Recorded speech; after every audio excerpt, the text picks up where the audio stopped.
First, remove the shroud by loosening the screws on either side and lifting straight up. Set the shroud aside.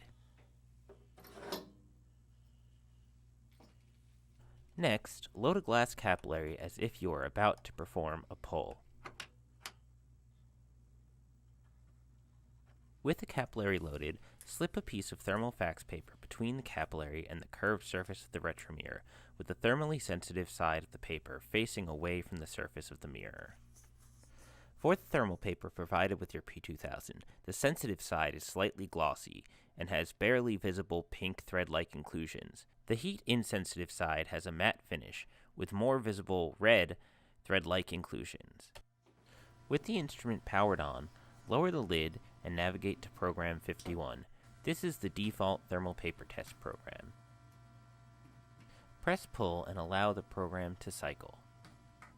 When the program starts, the fan will turn off, and then the red laser on light will illuminate briefly.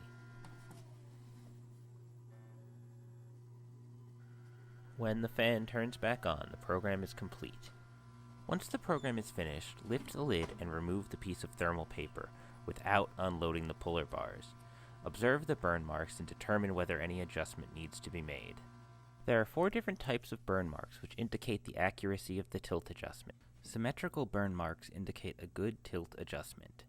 When the laser is adjusted too high, the upper burn mark will be larger than the lower, and the tilt micrometer should be adjusted counterclockwise.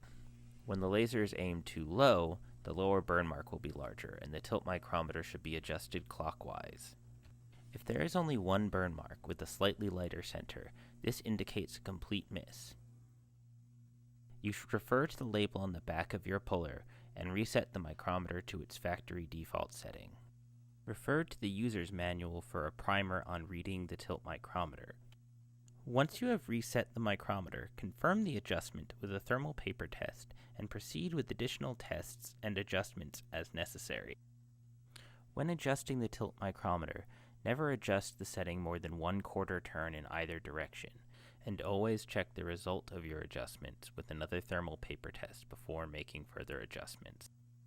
Generally speaking, it is not necessary when making adjustments that you observe the numerical value on the micrometer. Instead, you can make adjustments blind to this number, referring only to the results of the thermal paper test, unless the result of the thermal paper test shows a complete miss.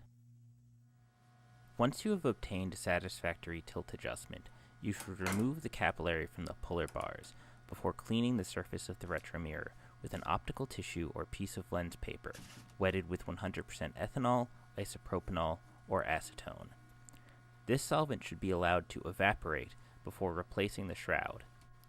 Never clean the retromirror with any other material or solvent, as this could cause irreversible damage.